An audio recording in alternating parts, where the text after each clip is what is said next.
Hi there, this is David and welcome to our review of the VALKYRIE ELYSIUM demo, released for the PS4, PS5, and PC. I've been a massive fan of the VALKYRIE Profile series ever since the first one released when I was in college back in 2000.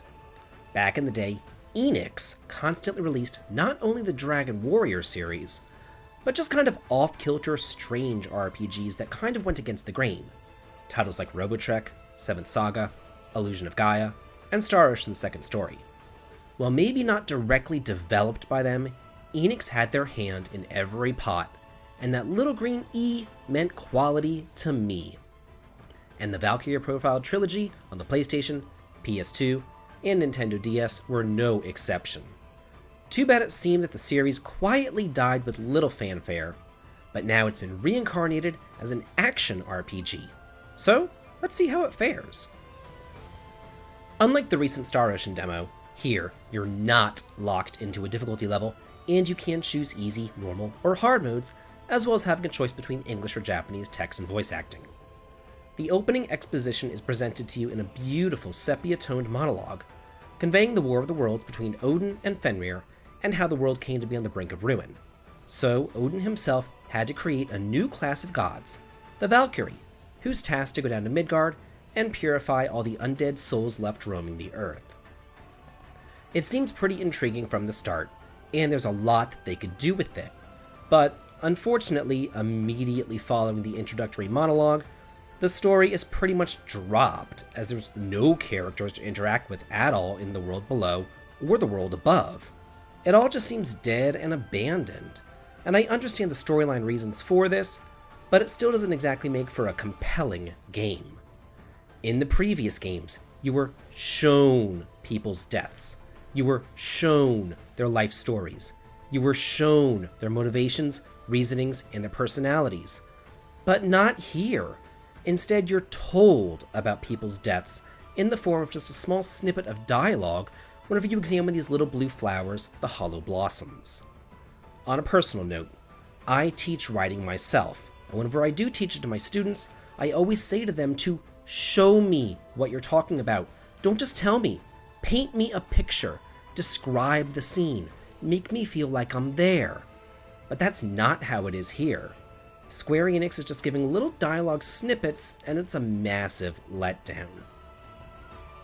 Another small annoyance is that previously you were able to fly around and explore the world, soaring about the skies, diving into those dungeons to purify souls. But here, you're just given a flat world map and chose to choose a location, and that just kinda sucks.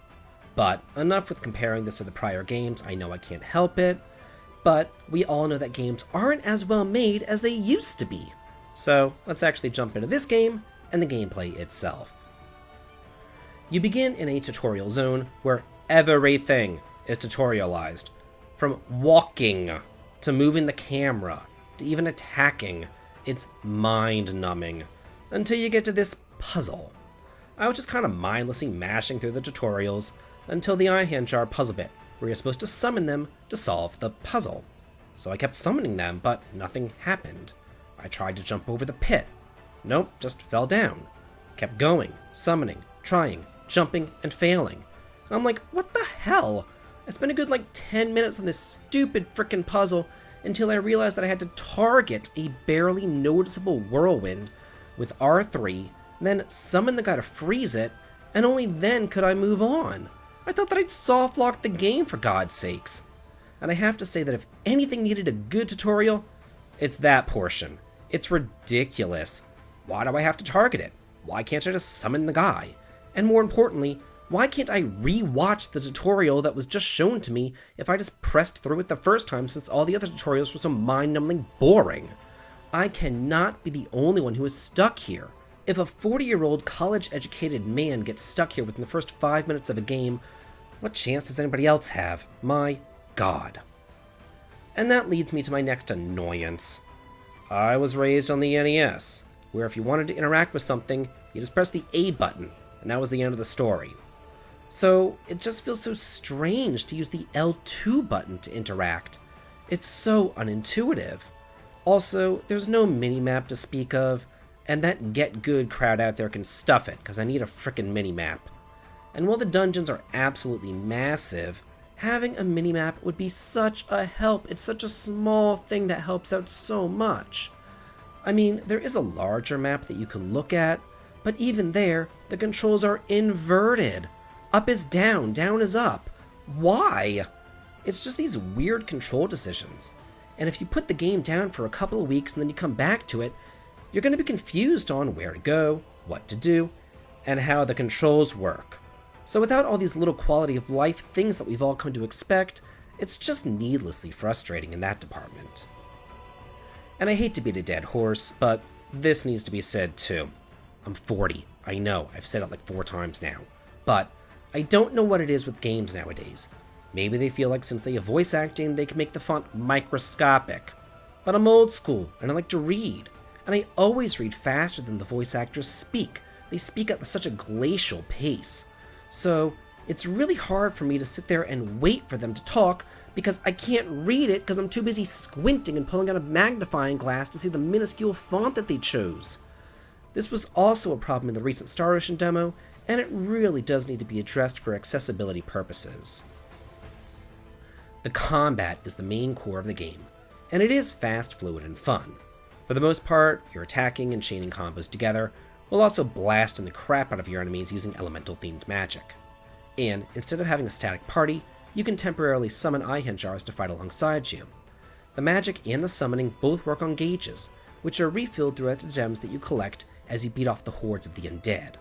Also, in a smart progression of the previous game's systems, you're going to want to hit elemental weaknesses as much as possible to stun and break enemies. And this is easy to do so, since each enemy's weakness will be clearly shown whenever you target them. This is especially true for the bosses, as even on easy mode, they can be quite a handful. Then, there's the soul chain, which works kind of like a grappling hook, to zip yourself over the enemies so you can quickly and easily go on a slaughtering spree. Outside of battle, you can use it to hook over to distant areas and continue exploring, though it does seem that its use is rather limited. I wish that there was more to it, and that you could explore a lot more areas. I mean, maybe the recent Star Ocean demo just spoiled me a little bit in that regards.